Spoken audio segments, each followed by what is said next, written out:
Okay, so I'm now going to get going. Final call out for people, if they haven't already done, make themselves aware of the chat box, introduce themselves, and this will be your virtual Sharpie as we go through this session.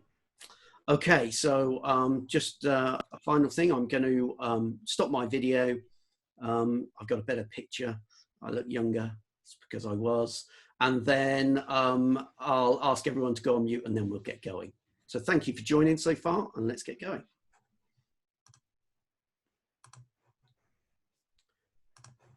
Okay, so this is the first of a high intensive interval training workout for the ANSOFF and planning gap model. I'm planning to run these weekly based on demand. So if you keep coming, I'll keep sharing. I guess like most people right now, they're trying new things and trying to do some, take some different approaches. I'm no different. So thanks for trying this with me. Like I say, Wi-Fi speed is and connection is becoming a fairly scarce commodity in households where everybody's sharing streaming and access and everything else. So that's why I've turned my my face off, my live face, but this is obviously not recorded, it's live, it's unedited, but it is planned. So fingers crossed this is going to go okay. So a quick lightning introduction to myself. That's me in the corner there. I run intensive marketing. Effectively, I help corporates, startups and scale-ups. I mentor and coach in innovation incubators. You can see there a lovely picture of Bridge of Sighs in Oxford. I do work with Oxford University, and I also guide student entrepreneurs as well. And in the far corner there, you can see a caring picture of an elderly person. I'm also a board trustee of a small charity that supports people with a rare brain condition, which, as we probably well know, is a fairly vulnerable group right now. So that's me. I'm going to crack on with the workout because that's what we're here for. So what is our workout routine going to be this morning? Well, it's going to be fairly intense. We are going to deconstruct ANSOFF 1.0, as I call it here, which is the original model. We'll go off in a couple of tangents because I can't help myself. I do that all the time, but I think these will be valuable excursions into the planning gap and then to what's informed and what ANSOFF informs. We'll then reconstruct ANSOFF 2.0 into a couple of contexts. One is a kind of corporate context that we'll well know, and one is a scale-up context, just to show that these approaches and frameworks can be used whether you are a big organization operating multinationally or a growing organization looking to expand into new customer segments and with new product offerings. And as with all good workouts, we'll do a cool down and a stretch off, and really that's the point where you get to ask more questions.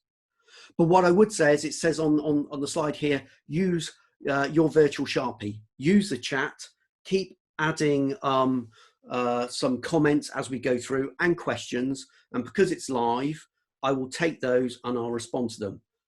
More questions, better the session, more intense the workout.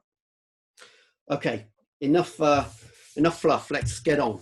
So let's start with ANSOFF 1.0 and deconstruct it. So a little bit of history. This model's created way back in 1970 by a guy called ANSOFF. And it's often also known as the directional growth model, which you'll see why in a moment. Now, the reality is that you're probably all using this, but don't know that you're using it, because most companies and business I work with are using this in an informal way. So, but with every organization, you'll have growth ambitions, and those growth ambitions may come from a CEO that's giving you a BHAG, otherwise known as a big, hairy, audacious goal. Equally, you may be a founder, an entrepreneur, and you've put your pitch deck together and you've given yourself a growth target that you need to demonstrate how you might get there. And so quite simply, this is a way of just illustrating that and telling that story, but also making it clear to all stakeholders in your organization. So there are two dimensions, products and markets. And there are two categories, existing and new. Same for markets and products. And so when we think about that, that gives us a classic 4-box quadrant, but let's bring this to life a little bit. And please do add in any comments as we go here. But effectively, what we have here is when you are selling existing stuff to customers or people you already know or know how to serve, that's what's known as market penetration. Then if you are making new stuff for people that you already know and serve, that's typically called product development. And then in our bottom right corner, you start to take the products you already have to sell and sell them to new markets. And so that's always an area where you've done well in either an existing geography or an existing vertical segment, i.e. you've done well in aerospace and you're going to move into healthcare, come on to some things like that. And then finally, you've got diversification where it's brand new products or service to a brand new set of customers or market segment. And so something about that sounds really, really simple, but one of the things to understand is you start in market penetration typically, and as you move up to product development, clearly you are increasing the risk for the organization, but it's that kind of risk reward balance. And equally, as same thing as you go to new markets, you are increasing your risk. And then of course, the highest risk is in diversification. So one of the questions people often ask me, which is, what should I do with this model and what does a market mean? So what should you do with this model is annotate it. Put your product logos on there, put your directions on there, bring it to life. It's boring unless you do that. And when you bring it to life, you could tell a better story. And of course, you're telling the story to the people that are going to give you the money and the people that are going to use the money. So that's your investors and the board, and that's the people, the talent in your team to go and make things happen. Finally, you often get the question about markets. And the way I think about a market is this could work on a number of different levels. It could be a business unit, it could be a geographical market, but equally, it could be a customer segment or customer behaviors that are slightly different. And the market you need to think about is what makes sense to you. So let's do a quick diversion. The planning gap. What's the planning gap? Well, typically you're given this target from the board or the investors or something you set for yourself. Now, this is really neatly used with ANSOFF. So for example, you'll have a revenue direction, hopefully going upwards, and a plan timeline. And you'll have an annual growth rate. CAGR is compound annual growth rate. So you may, as a business, grow at 3%. Unfortunately, the market sector you're operating in is growing at double that. And maybe you've got a new CEO come on board. And if anybody's been in an organization when a new CEO comes on board, you typically get the BHAG. And the BHAG typically is double-digit growth. So what is the challenge? The challenge you then have is what's called the planning gap, which is if you are making 10 million and you need to make that 11 million or scale that to however you want, there is a gap there. And typically what ANSOFF is used is a model to talk about how you might get there. Your planning gap is where you want to be in terms of targets. However, your planning gap is the gap between your current revenue trend and the goal. So thank you, Adrian. BHAG, yes, I did explain it. It's come from a book, Good to Great, really great book.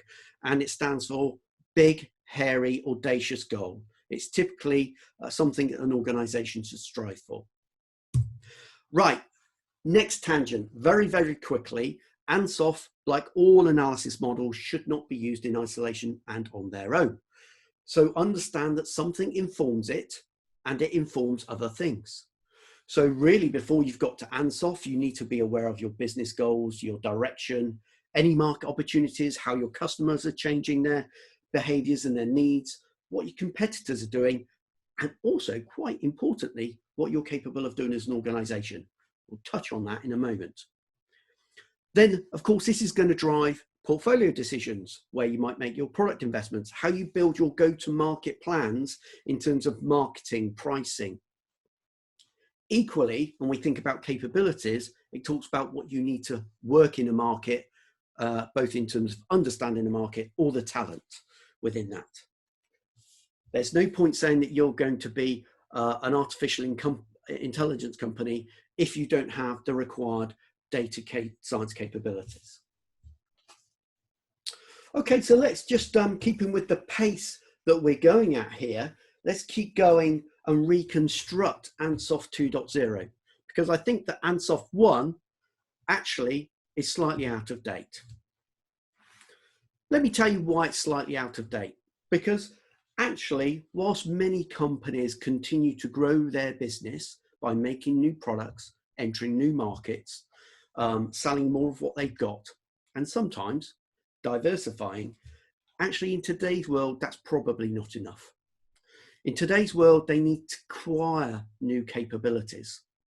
And often what you're seeing organizations do, large and small, is acquiring two things. They may be making strategic investments into companies that are going to open up new sectors for them, or they'll recognize, particularly from a corporate context, that they do not have the skills or the speed to move at where the market's moving. If we go back to that planning gap, maybe the market is moving quicker than an incumbent company. So often organizations are proactively making strategic investments. And I'll give an example. I'll use Apple in a moment, because we all know them. The other thing that organizations are doing as part of this broader growth strategy is thinking about accelerators and innovation. Now, this could be having an innovation fund whereby they place bets into startups. It could be an accelerator where they create office space and facilities for free for startups so that they can be aware of what they're doing in terms of disrupting the current market. And there's some really good examples out there of organizations that are funding these accelerators. In fact, there's a great example of Vodafone, very large company, is sponsoring a Bright Sparks program in the University of Oxford, a blend of corporate and university talent coming together to disrupt industries. So let's bring this to life with Apple. So we probably all know that Apple has got an existing product suite. They sell lots of Macs, iPads, iPhones, Apple TV, and a growing range of products. But that is what they're doing. They are increasing that product. They're evolving that product, new operating systems, new features, better cameras, whatever it is. And that is trying to sell more of what they've got to the people that they're selling them to. The other thing I would say before I carry on here, that these lines in these boxes can be a bit blurred, and that's all okay as well. And of course, they may be doing new product development. So, again, without being too trying to do much forecasting, we knew that they developed earbuds. We know that they've developed wearables. Again, this is product development for a sector, consumer sector, that they are serving today. If we take new market development, now depends how you define a market, but arguably what Apple have been doing is going into new market sectors that leverage their capability of the existing sectors or the existing products.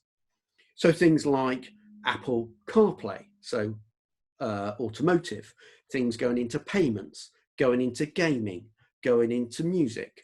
These are technically new sectors. But just to put that into perspective, it was a really interesting stat I heard the other day that the gaming industry is worth 140 billion per year, which is more than music and video streaming put together. So these are genuinely markets in and of themselves. And then kind of diversification. And again, these are variations on a theme or graduations. But if you think about what's happening with Beats One, Apple's going into music production and TV content production. So they're extending into really quite different businesses that require different capabilities and assets. They're getting into healthcare. It's completely different. And actually, they are truly now getting into financial services with their own credit card.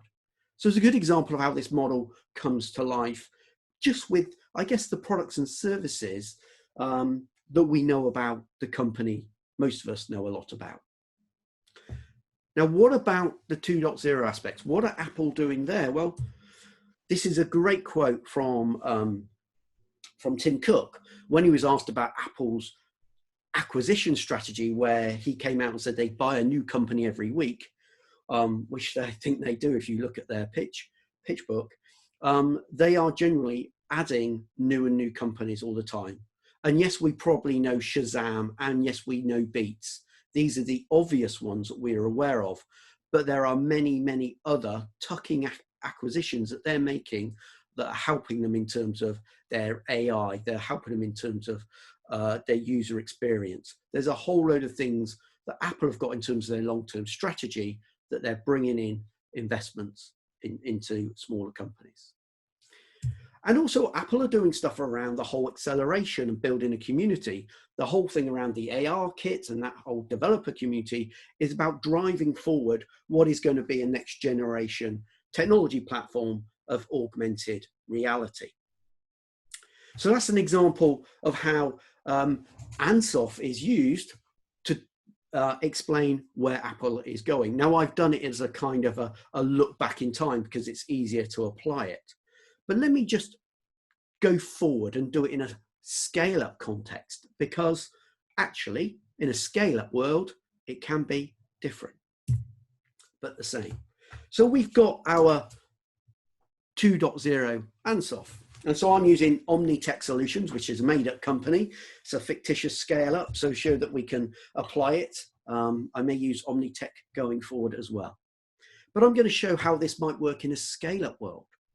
And actually, if we think about a scale-up, we start, as always, with our minimal viable product, and we're getting going, those first customers. And then actually, as a scale-up, we then looking at getting product fit as we go through our product development process, and market scale as we add on greater understanding. So as we're going from not 1 to 10, but 10 to 100 and 100 to 1,000.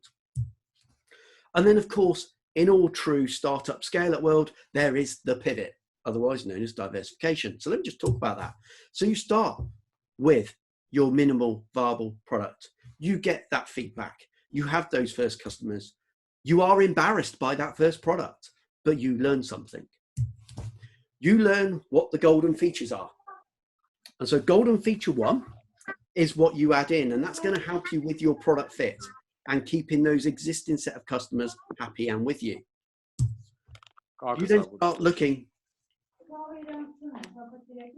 You then start looking at golden feature 2. Now what golden feature 2 is going to do is all of a sudden start to open up for maybe larger customers or different customers.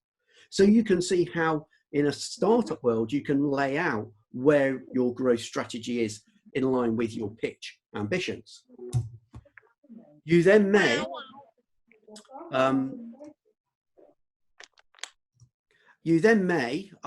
move on to a new function. So as you bring a new function, you realize that there's a new area you can extend to. There's some adjacent market sectors or customers with similar needs. You may be able to move out and then go to adjacent segments. Then, as is a continual story in the startup scale-up world, you suddenly find that your tech could be repurposed or your IP could be really cool. Let me give you a really great example of this. For those people who maybe don't know this, but in the gaming world, there was a company called Valve, and they had a product called Half-Life back in the day. And in order to start doing in-gaming purchases, they built a platform to pay for it called Steam. And actually what has happened is that whilst they still make games, Valve now are a so much bigger company because they turn Steam, their payment platform, into something that they can sell and is in fact a product and service in its own right, and makes far more money than the game that it was invented for. So it's a classic example of how you might pivot and repurpose your tech. And let's face it, in the startup world, strategic investments come along. Once you've proven out some of your product market fit, or market product fit, as I prefer to call it, you then might be looking for extra funding. You may have demonstrated you've repurposed your IP, and that's going to bring in much needed funds for you to continue on your market scale. And equally, as a scale-up startup, you may be joining in with accelerators of a particular skill. So it's a really good example of a great startup to come out of University of Oxford that is now working in an accelerator dedicated towards crypto security. And these people are flying, and they're in an accelerator with lots of other crypto startups. And so they're working, they might be sharing data and insights and so on. So there we go. We have done ANSOFF. We've deconstructed it. We've reconstructed it. We've hopefully understand what feeds into it and what comes out of it. And we've put it into big corporate context and scale up and startup context.